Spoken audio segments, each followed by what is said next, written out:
NPH Girls Empowerment Program is all about walking with the young women at the homes and guiding them through finding the confidence in themselves so that they can go on to be whoever they want to be and whatever they want to achieve in their lives. Girls Empowerment at NPH means commemorating sisterhood and solidarity, but also honoring individual strength, grace, and tenacity. Girls Empowerment at NPH means getting to know yourself and everything you're capable of. Girls Empowerment at NPH means confidence, self-esteem, and serious learning and discussion about women's issues. NPH Women's Empowerment to me is taking everything you've experienced in life, the good, the bad, and turning it into something beautiful, and being comfortable and confident in your own skin to be able to take on the world. Girls Empowerment at NPH means being confident in who you are and everything you have to offer the world, and knowing that confidence stems from the unconditional love and support of the NPH family.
NPH USA Celebrating Her event.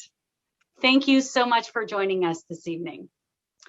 My name is Eileen Chalowski, and I will be your moderator. I'm a former NPH Mexico volunteer. I also served as the subdirector in the women's section in Miacatlan, Morelos, the main home in Mexico.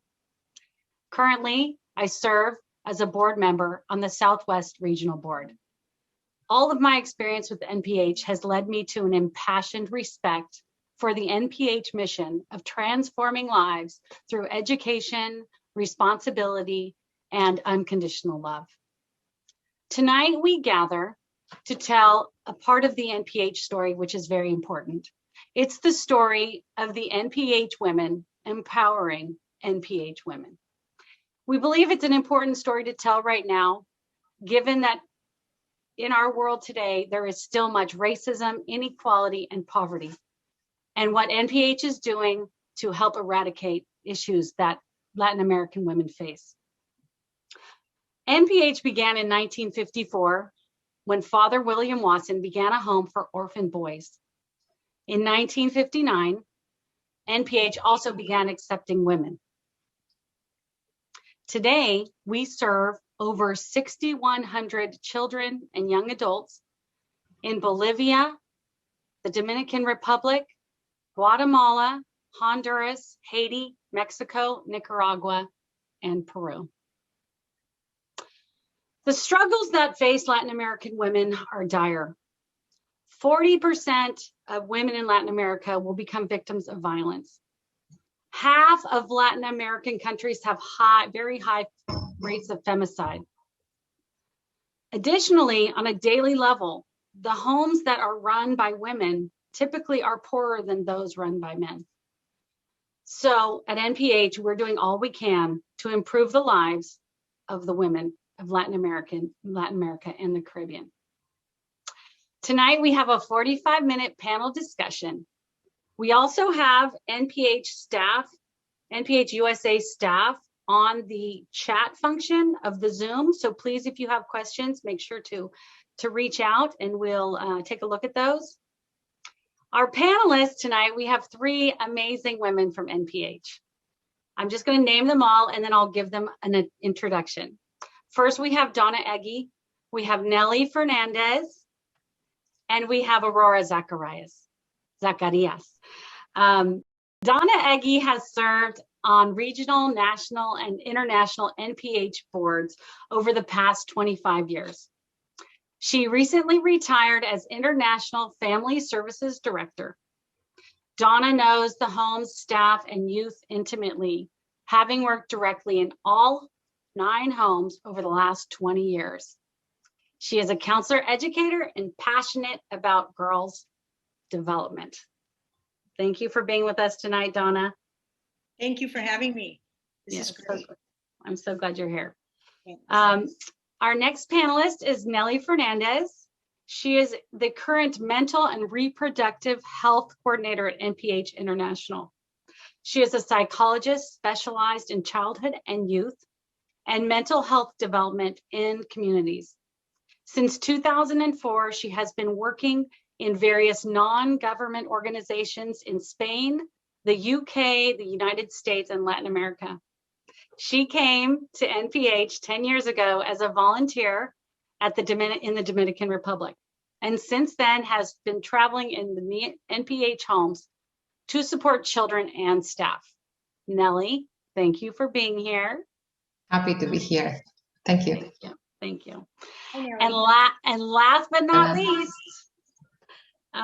we have Aurora Zacarias. I want to say Zacarias. She is what we call an hermana mayor, an older sister. She grew up at the home in Mexico. Currently, she is a senior financial analyst in an international company in Monterrey, Nuevo Leon, Mexico.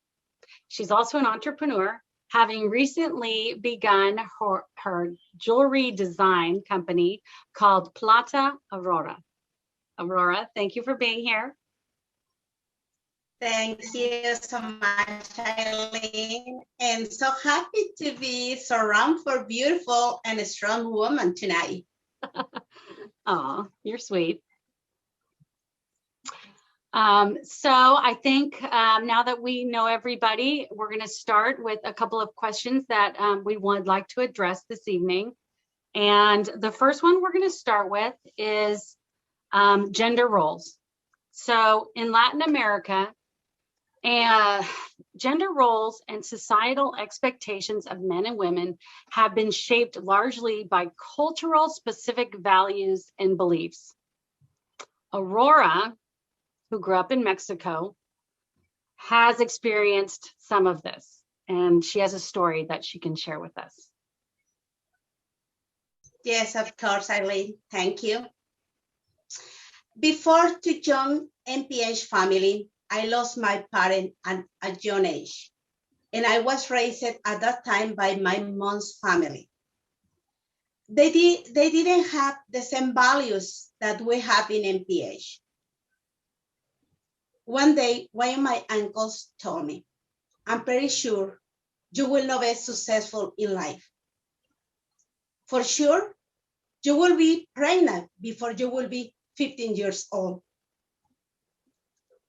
And I'm sure you don't have anything good to offer in your life. I was in shock because I was 9 years old. And I, being an adult today, I can imagine to talk in this way to a little girl. But I'm so happy to say that he was totally wrong, because when I joined NPH family, gave me the opportunity to think different, gave me the opportunity to change my life, to have a future, to have my own dreams. And the most important thing, I learned values. I learned that I really, my dreams came true. Now I am an independent woman, a professional, and I had an entrepreneur too. This is one of the things that I love for NPH, because we are making sure that our girls raised with this vision and the option and the possibility, the dreams came true. Nice. That's such a good story. And I know when we were talking the other day so we talked about the voices, right, that tried to talk to the young women in lots of situations. And I know Nelly has an experience that with some girls when she was driving, and one of the girls was amazed. So if you want to talk about that. Yes, thank you, Eileen. Yes, that was, well, it was a very funny story, but also, with a lot of, with an interesting thought behind it. I don't remember why, but at that moment in the home of Peru, we have no chauffeur at the time that we needed to pick up the girls from school. So suddenly I find myself being the only one with a driver's license there. So I took the van and I went to pick up the girls. And when I arrived, the girls came into the van, and when they saw me at the driving wheel, at the steering wheel, sorry for my English, they said, "Oh my God, a woman driving! That's so scary. We're gonna die." So. And I just was so surprised. I was thinking, wow. I just look at her and I said, like, well, don't you think that women can drive? And she said, like, no, women cannot drive. I was like, why? I'm driving badly. And she's like, no. I was like, don't you want to drive when you become older? And she said, like, yeah. I was like, so, and don't you think that you will be able to drive if somebody teaches you? It's like, yeah. And I was like, so girls can do the same thing that boys can do. And she said, like, yes. And suddenly she began to rally all the girls that were sitting in the back. Like, yes, we can do everything that the boys do. And the girls were like, yeah, because we're the same as the boys. Yes, because we're much better than the boys. And I said, okay, hold on a second. You're equals. But I love the enthusiasm. But it was very interesting that she just thought that women cannot drive, and that was a fact. And since then, every time that I pass driving the van or any other car from the home, they were like, look at her, she's driving. Kind of thinking, and I felt very proud of myself because they were so happy seeing me driving by, and I think that they were expecting that one day that will be them driving cars, different cars, if they wanted to. Yes. Yeah. I love that story. It's cute too, but it's that fact that she thought that something was going to go wrong because a woman was driving and it wasn't the regular male chauffeur or driver, so that's something, right? Okay, given what we've heard now, as well as NPH's desire that the women of NPH achieve their full potential, including driving, including education. Donna, who worked at the homes for 20 plus years and really initiated some great programs we'd love to hear about those, Donna. Thanks, Eileen. Nelly, I can picture you driving that van. I have pictures. Yes, Aurora and Nelly, thanks for sharing those stories.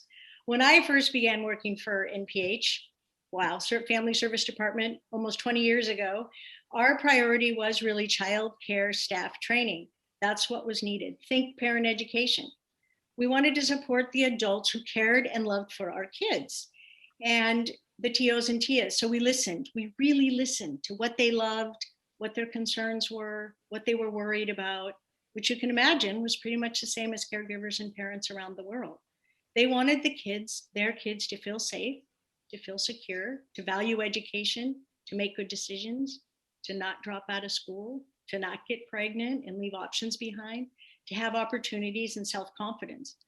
This was really complex in these cultures, the countries where we were working, where active listening, decision-making, positive discipline, giving choices were brand new concepts.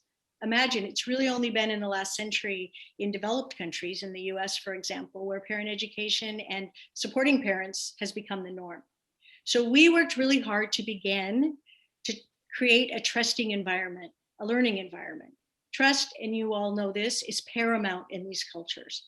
Imagine, I could have the best programs and the best information in the world, but if they didn't trust me, no way. So they began to trust us slowly, foreigners, not good Spanish, bringing first world concepts about childcare. But slowly the culture of childcare began to shift. And there was a shift for them caring for themselves, and a shift in the culture where psychologists were accepted and more valued, and they could see that those programs were really, really helpful to the children. And Nelly will touch on that a little bit later. Chicas Poderosas, the girls' empowerment groups, had begun. Small groups of girls coming together to learn about themselves and their voices and their choices, when and how to say no, when to say yes, learning to identify positive messages and ones they shouldn't listen to, like you shared, Aurora, the negative message from your uncle, and the girls in Peru who heard those messages that they could never drive, neither of which were true. We began youth leadership groups, so youth could come together in small groups and they could learn life skills like decision-making and anger management and communication, and skills that they would need now, and skills that they would need to be leaders in the future. And funny story, it took 2 or 3 years before we learned as international staff that leadership, or liderazgo, was not a word that worked for youth in our homes.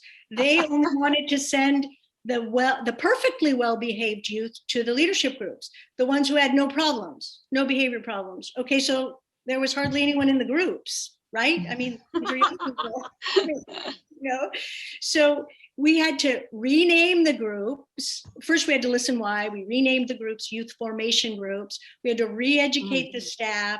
We wanted young people who wanted to learn, and ones with potential. And just an example of how slow change is, and how you have to be there every step of the way. You can't just present something you think is fantastic and think that it's going to fly.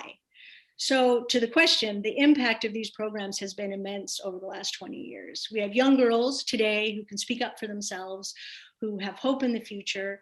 I think there's a culture shift towards programming for positive development, a culture of learning and listening and support, even from experts. And I think those things are so essential for our young girls and for our boys to grow into healthy young adults, which really is what Father Wasson wants. And so, yeah, that's about the programs. Yeah. Wow.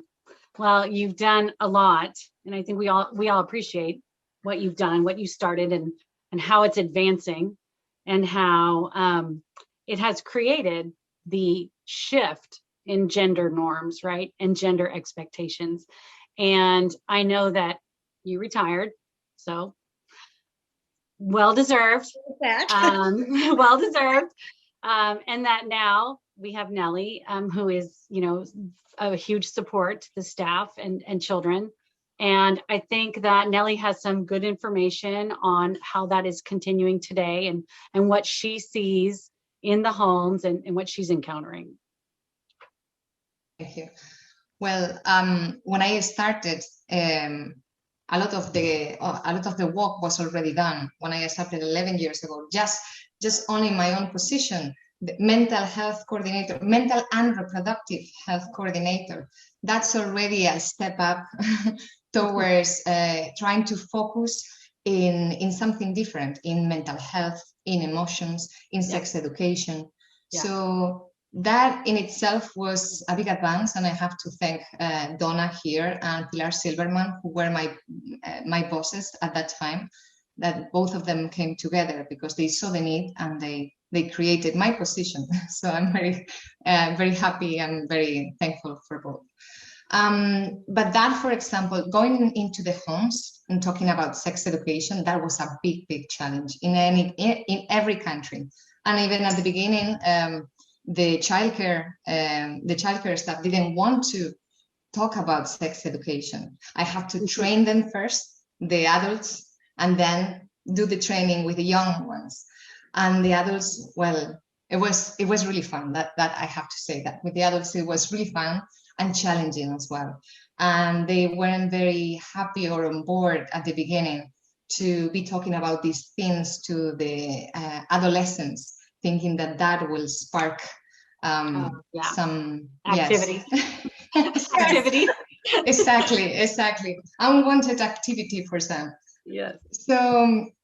So yeah, that was a start. And then one of the things that we tried to do as well with Donna was to have more male role models in the childcare sector as well, because women were mostly the ones taking care of the girls and the boys. So the women were set to be the carers, while the men were the ones who work outside and have another kind of work, and they have their value come from something else, no?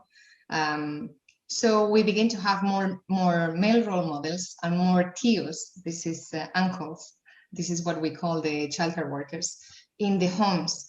With that, we could see, the girls also could see what is a male role model, an adequate male role model.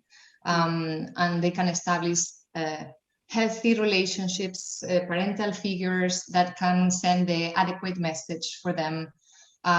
We also have, for example, in these past 11 years, we have youth conference every year where at least 500 young people have attended, and they have been receiving trainings in self-confidence and self-care and emotional intelligence and gender roles and adequately relating to the world, to themselves and to the other person.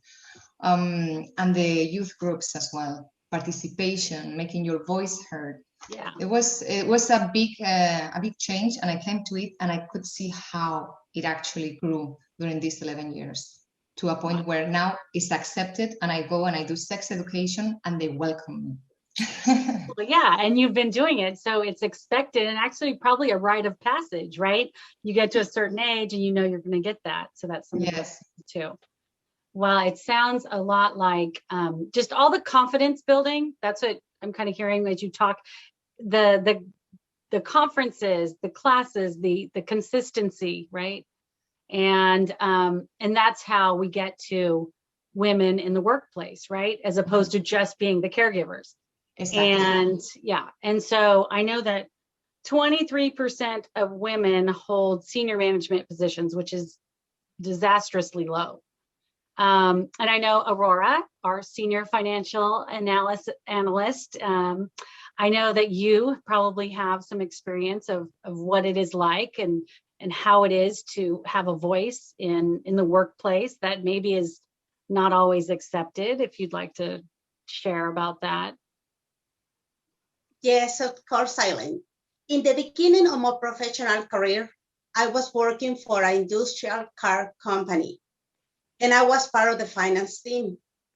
I would like to remark that I is the only woman in that team. The rest were just men, 5 men. Well, good job. Yeah, it was kind of a good environment, but at the same time, really hard for me. And I really liked my job as accounts receivable. But, working on financial sometimes is a heavy job because you have to work an extra time, especially in the end month close. I remember that my boss started to ask me to stay over my schedule, like 8 hours per day. But in the end month close, I had to work around like 10 or 12 hours. And I remember one day he asked me to stay after 9 p.m. And I say, of course, but just I need one thing, because at that time I didn't have a car and the company was far away from my home. And I asked to my direct manager, I just want one request. If any cab or taxi or someone is going to take me home, because I am afraid that I will leave the company. It's really dark here. I had to walk around like 15 minutes to take the public transportation. And I don't feel like this is a security environment for me. And my manager said, no, you don't have any privilege. But I was angry because no one of the rest of my team were working at that time. Oh. And I feel like it's not fair. Yeah, because fair. These kind of situations sometimes is not happening just here in Mexico. It's in Latin America. And one of the things that I learned in NPH is using my voice. And I said, I really love my job. I really enjoy, but I will not stay if the company didn't offer me a guarantee about my own security. But was not the end of the story. For the next year, when I asked for a promotion, it was denied. I was upset, and I thought that probably my performance, it wasn't good, or I didn't have enough skills. And when I asked for feedback, my manager said that I didn't get the promotion because for that experience of the last year, that I didn't have the same commitment that with the teams, and I didn't say at overtime, I was not eligible to get this promotion. And I compare this kind of situation that the women are not alone. We need to use our voice. We need to ask for our needs. And please don't accept if someone say no, or probably you don't get a promotion. For sure, there is another place that will appreciate your talent and skills. Is what I did, and I decided to accept another different offer for another company. Proud of you for using your voice and then not, taking it when that occurred. So let's talk a little bit about the barriers to women working outside of the home. Reports from the World Health Organization and UNICEF show that in Latin America and the Caribbean, 15% of the pregnancies occur in women under the age of 20. And that results in girls abandoning their education, their dreams, and many times results in teenage marriages. And I know that Nelly can speak to that and the programs. Yes, that's a sad number. Actually, in Latin America and the Caribbean is the second region of the world with the highest rate of teenage pregnancy. It's about 66.5 per 1,000 girls. And the median of the world is about 46.5. we're only behind sub-Saharan Africa. So actually it's a big challenge, because teenage pregnancy actually prevents. That's why we work really strongly on the sex education programs as well, and the Chicas Poderosas, because those programs help out a lot the girls to be able to decide and to take care of themselves. Because the most part of them, once they get pregnant, they will leave high school. If they leave high school, they probably will not go to university. But that's not only the worst. The worst is that they might not finish high school ever. So their possibility of finding a job and a good job is very difficult, because they begin to have, they have a child, so they have to care for them. So suddenly they have a dependent, and they have no experience of earning an income. They probably have sometimes there's support from the father, but often there's not. So the cycle of poverty continues for this girl and for the child that she's bringing. So it's a big complicated cycle to break, really. Mm-hmm. Yeah. It's and I think that this is why it's so good that all the we have Aurora, who learned her voice at NPH. Donna came even later, put these new programs in place, and then you're continuing them. And it's so important, because that's what we're all about, right? Breaking that cycle of poverty, mm-hmm. breaking it, and education is key on every level. And so now we've been here for a little bit, and I think it's been really nice. And we do have a commercial break to hear from our CEO, John Deinhardt. And so we'll be back with you right after that. One of the many reasons NPH has been part of my family's life for over a decade is because of the transformational opportunities and programs that NPH provides to girls and young women. So many young girls come to NPH from difficult and sometimes unimaginable circumstances. In environments where opportunities are limited and early teen pregnancy is common, girls face daily challenges in simply being young women with hopes and dreams and aspirations. At NPH, each of these girls and young women is encouraged to be who she is and who she wants to be. Today, I'm celebrating her by making tribute gifts in honor of my mother Olivia, my sisters Donna and Kathleen, and my wife Crystal. These incredible women have empowered me in my life, and I can't think of a better way to tell them how much I love and respect them than by investing in the lives of other young women.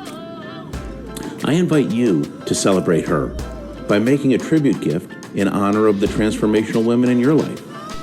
By joining me in celebrating her, you're empowering the young women and girls at NPH to believe in themselves, to encourage each other, and to follow their dreams.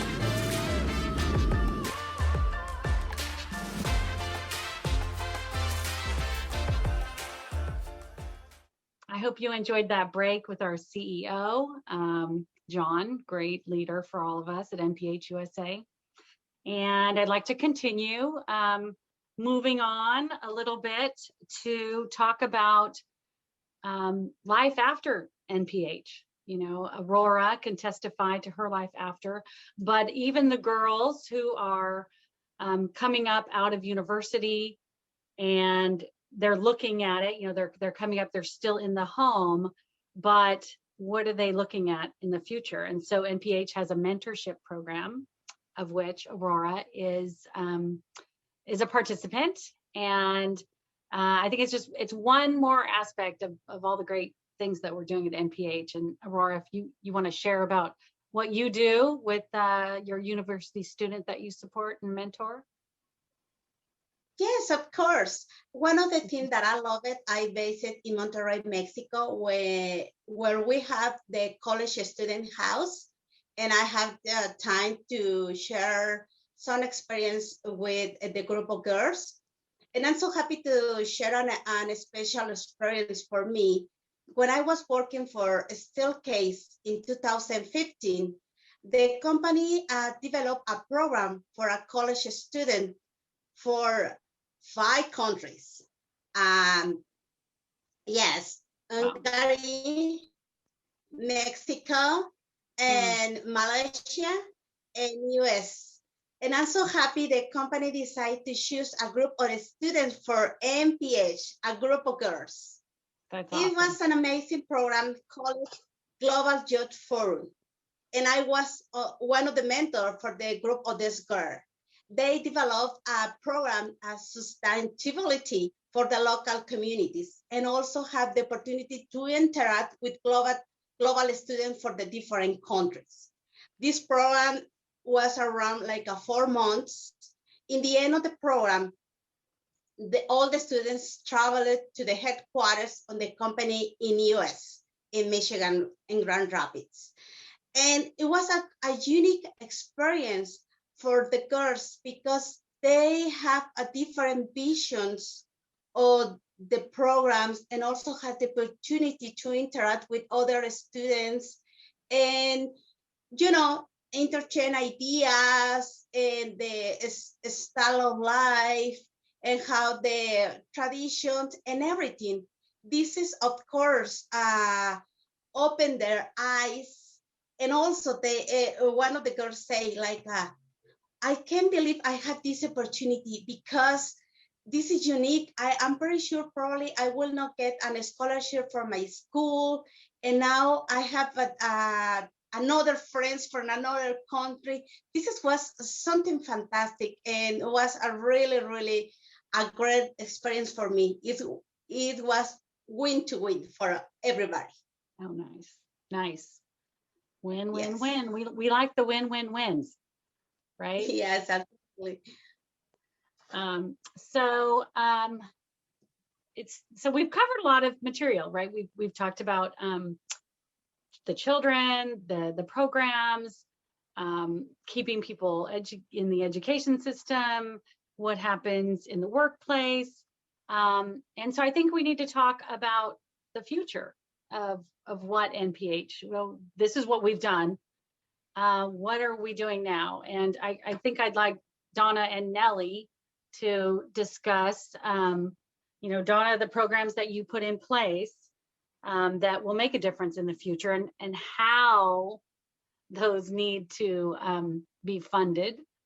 And Nelly, the upcoming needs that, that haven't been addressed yet, but that you can see coming down the pipe. Donna, would you like to start? Sure. Well, first of all, I hope all the programs that were put in place will make a difference in the future. I mean, that was the goal for sure. Yeah. The initial programs, the staff training we talked about, the Chicas Poderosas in the community, all the work in the community, that impact is increasing in such a great way. I mean, it's really what Father Wasson wanted, was for us to be serving the communities. I think more specifically, like the life skills programs, the youth empowerment programs, sex education that Nelly mentioned, mentorship that Aurora, that you mentioned, formal leadership training programs for youth. I think those are the programs that are really going to make a difference in the future, and an impact. Can you imagine our pequeñas, pequeños, hermanas, hermanos mayores, both with education and the hard and soft skills to lead and be leaders in the home and in the community? That's really what those programs do. I think one thing that hasn't been mentioned, and I want to say it here loudly, is that the programs and all these programs and the encouragement and the support, the majority are put into place by our local staff. International staff and fundraisers and all of you watching, I mean, they make it possible, thank goodness. But really the hard work, that in-person work, happens in the homes. And sometimes it's hard to so many of us are so far away, that sometimes it's hard to really give that credit where it's due. I think the future, we're talking about the future, really has to have hope. And these programs inspire hope and possibility to staff and youth alike, to our young girls, to our young boys, as they grow and mature. And that ability to believe in themselves and to dream of what could be, I mean, that's the biggest impact these programs bring, in addition to the skills that are developed, for sure. Did you know that allowing girls to dream is something we actually take for granted in first world countries? I'm going to repeat that. Did you know that allowing girls to dream is something we actually take for granted in first world countries? So the role models we've mentioned, and Eileen, you've mentioned all the things we've talked about that we've mentioned here, the role models, they're possible because of all the programs that have been put in place, programs that allowed for these dreams. You know, having Aurora to look up, Dora having Aurora to look up to, Aurora having her godmothers to look up to that we're going to hear about, the young Pequeñas who can, you know, look to the college graduates to look up to, and so many more amazing young people in NPH, thanks to these programs who've had dreams that have been realized, and they're now role models for the ones who come after them. I mean, it's really like a light, right? Like Father Wasson's spirit that just keeps going. It's kind of unimaginable, the impact, the possibility to dream has on our young people. And I think that's what I hope for the future. I don't think we can grasp that in its entirety, the ability to dream, that giving that to young people. I think that our programs allow for that. And I think that's one of the reasons why what we do is so beautiful and miraculous. Sweet. Wow, that was beautifully said. And now, sweet, yeah.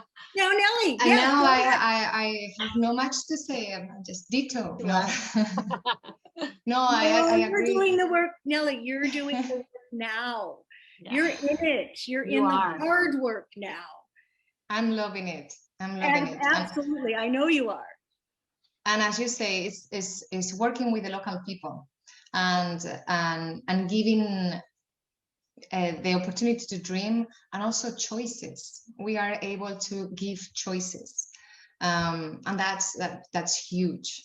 Well, a part of all the programs that Donna mentioned, things that are happening and they need to keep going. It's not that we did that and now we're moving forward with other ones, so this one needs to keep happening.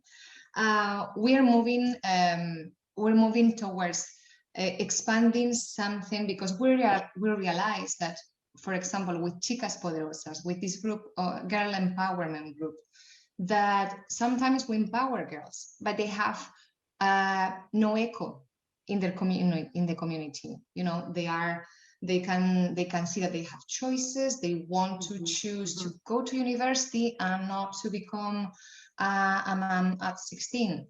I mean, sometimes some mothers tells them when they are 16, hey, when are you going to give me a granddaughter or a grandson? And so they are seeing that there's other possibilities, but there's no much of that echo in the community. And so we are trying to bring this education about and around the communities and to the boys as well. So in some of our homes, we have, in Honduras, for example, they started the Hombres de Honor, honorable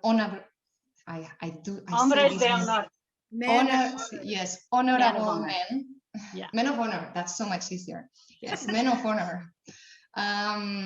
Which talks about what is toxic masculinity, what is healthy masculinity, what is to be a responsible paternity, how gender roles, respect, how to manage their emotions. I mean, it's beautiful. It's really beautiful, and I think not in Latin America only. I think we will need these kind of groups everywhere, because I think it's very useful. And also doing parents education. We're going out to the community and trying to do some changes over there, because, you know, our girls are in the home and they are growing and they are developing and they are seeing all the possibilities that there are. But we need that the society, that the communities where they are going to go to, they accept them and let them in with these dreams and with these choices. Yeah, so that NPH is not a bubble, right? Like you can't just have the bubble of NPH and say, okay, see you later, good luck. So the community. Not at all. Actually, we have now we are serving more people in the community than in the homes. Wow, that's great. Which is, it is a huge impact. The culture community centers and daycare centers and schools as well. Access to education for many. Wow, phenomenal. And I think that's why NPH is so special, right? We don't just say, okay, here we are, we're gonna shut her up over here. We open up, and if the community wants it, they come in, right? And so that's really special. So and we carry the values. We carry the values of NPH and Father Wasson out of the community, and you begin to hear them outside as well. So it's really beautiful. Wow, that's great. Great, thank you. Thank you. That was great. So now we're right on time, I think, but we don't want to keep everybody too long. And thank you so much for listening. Thank you, panelists, for sharing all of your work and everything. And the whole point of this event is celebrating her. And I know that each of our panelists have decided to at least have one person specifically that they are celebrating today. And we could start with Aurora, if you want to tell us who you're celebrating. Yes, of course. And today I'm celebrating every girl we have in NPH. Every woman that is part of this beautiful family. And also my mentors, my best friend, my moms, and my godmothers for NPH, Susan Campbell and Amy Holt. I'm pretty sure I will not be here today with all of you, thanks to them, because they empower me a lot. The visit and all the extraordinary faith they had on me changed my vision of the life versus the message that my uncle told me. Now for me it's kind of funny, but thanks to them, I became the woman that I am now. My godmothers. A beautiful woman you are. Thank you. Nelly, would you like to? Thank you. There's so many. I'm going to go like this because I can start with Donna, for example, who started all this with family services, and she's what you have seen here, how what a fantastic woman she is. And Pilar Silverman as well, my other boss, both of them very inspiring and amazing woman who were ahead of the time and breaking boundaries and very courageous and inspiring for all. I want to also celebrate Gina Herati, is a friend, and she's the head of the special needs in Haiti. And she does such a fantastic work for the last 25 years. Norma, who is there as well. I want to, Rosario Chirinos, psychologist from Peru. The girls in Mexico, Esme, Valentina, from Nicaragua, Tatiana, so many girls who have come to the youth formation groups, and they decided that they wanted to make a change, and they were doing groups themselves when they came back, and they started something new. The TS and from the DR, who welcomed me so much and actually taught me how to support them in the best way, and the TS everywhere. So I cannot choose, I'm sorry. Yes, I also could name so many, and thank you, Nelly, for your confidence in me. I could name so many in NPH, so many women in NPH.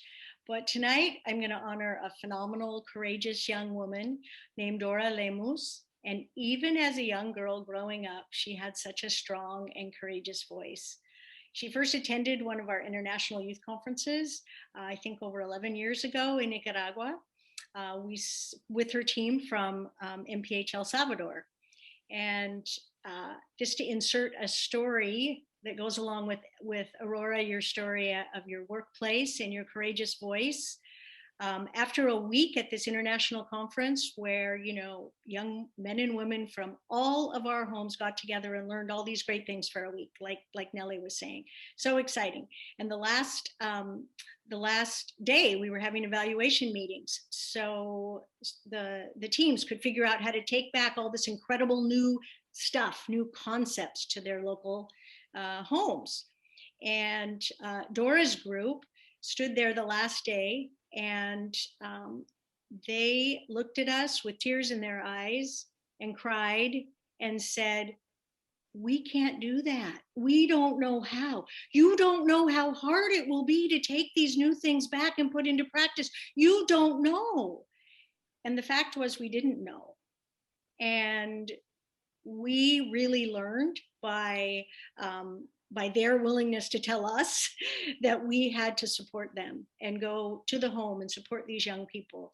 And just to your point, Aurora, of how much courage it takes to try something new and to do what's right, even when you have the message in your head. So back to Dora, she was in that group.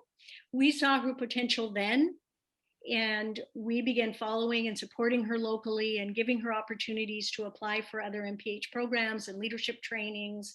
She applied and attended our year-long international Seattle program, Service Leadership, and our perennial global leadership training. She finished her studies as a psychologist. She worked outside NPH. She worked in another NPH home as a psychologist, and just recently was named our very first Hermana Mayor woman national director of our home in NPH El Salvador, where she grew up. Sí se puede. Sí se puede.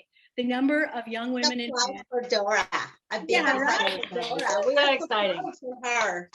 And so, and even today, it's my privilege. I get to serve as one of her formal mentors in her role as national director, to hear about her concerns and struggles. And there are many, and also still as a woman, just because you make it doesn't make it easier. Her joys and her sorrows, listen to the difficult decisions she has to make and the weight of those decisions on so many. Dora inspires me, and she gives me hope for the future of NPH. She's come full circle from a little girl growing up in an NPH home, and now she's leading that very same home. And I am so proud to celebrate Dora tonight. Salud, Dora. Salud. Salud, Dora. Salud. Those are great. Those are all wonderful stories. And I completely understand not being able to choose maybe one person. When I was a volunteer and a director down in Mexico, I had the privilege of working with Graciela Lopez. We were neighbors. We had children together while we worked down there. And for me, I admire her so much. She got it done every day. And in the end, I went home. I went back to California, but she still is there. She's respected. She has touched so many lives. She is so hardworking. So I celebrate her, and she probably doesn't even know how much sometimes, it's so hard to put into words, but she's definitely one of those local people who is on site every day. And I just admire that. And then all the other people that I got to, I say take care of, but we took care of each other. And that's what we did. They were my friends. I was their friend. I worked, but we all took care of each other. So I think, again, like echoing Aurora, all of the women of NPH, the girls that are there now, the girls that are coming up, the ones who have, come so far, who are mothers today. We don't have, this panel didn't include an NPH mother, but I have a lot of the girls that I took care of who I know their children, and it's really fun. So I celebrate all of that. And I thank you all. I think now that we're gonna round it up with a message from Aurora, and then see what comes from there.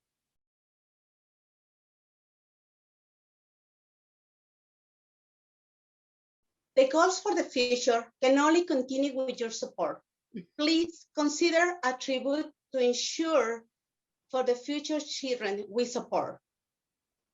Today, we invite you to celebrate our girls with your generosity. Please help us to continue to empower our girls and women with the different programs we have in NPH. Every girl deserves to have the possibility, the dreams come true. We want to have in the future, doctor, teacher, lawyer, but the most important thing is we want to raise girls and women. They will deny the notion that they are weak or unworthy. A strong woman, we will share the dreams and voice with confidence. I really hope that you will join us. Thank you so much.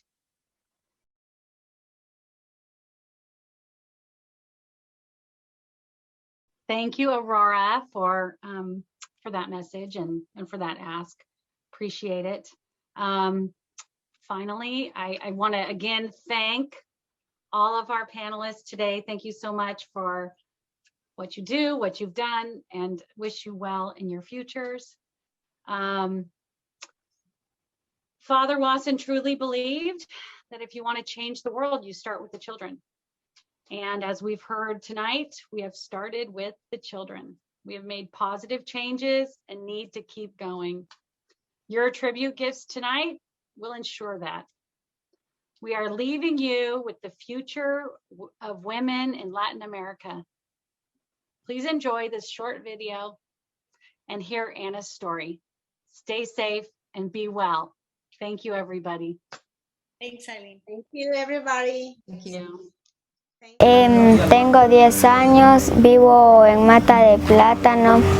Estoy aprendiendo mucho de chicas poderosas y siempre que voy me motivan. Antes yo era muy penosa y ahora que estoy yendo de chicas se me ha quitado la pena. Entonces yo ahora soy bastante sociable con las demás personas. Ahora tengo amigos y antes no. Me dice que nunca tengo que dejar el estudio y tengo que seguir adelante. Me gustaría ser una líder como mi padre. Si ellos no hubieran donado, yo siguiera siendo penosa y no estuviera aquí.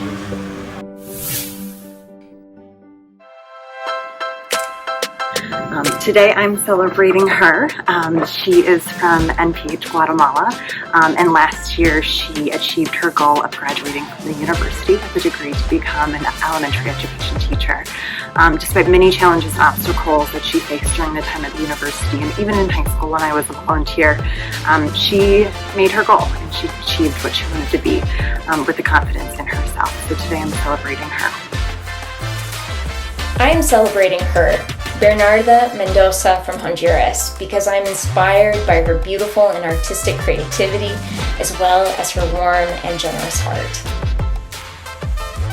I'm celebrating Tia Edis, the fearless leader of Casa Suyapa, the youngest home at NPH Honduras. She leads with grace, unconditional love, and endless patience, and I really admire her for that. Te quiero, Tia Edis.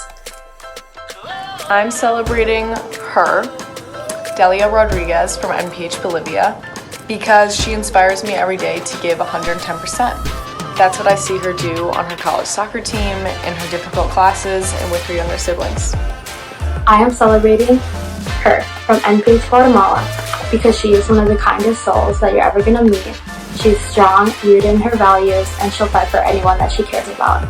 And after 23 years of not being able to braid, she was the savior in finally being able to teach me how to. So she's extra awesome for that. I'm celebrating all of the girls at NPH Honduras and all of my hijas de Maria because they still remind me every day to celebrate all of our differences and do everything with love.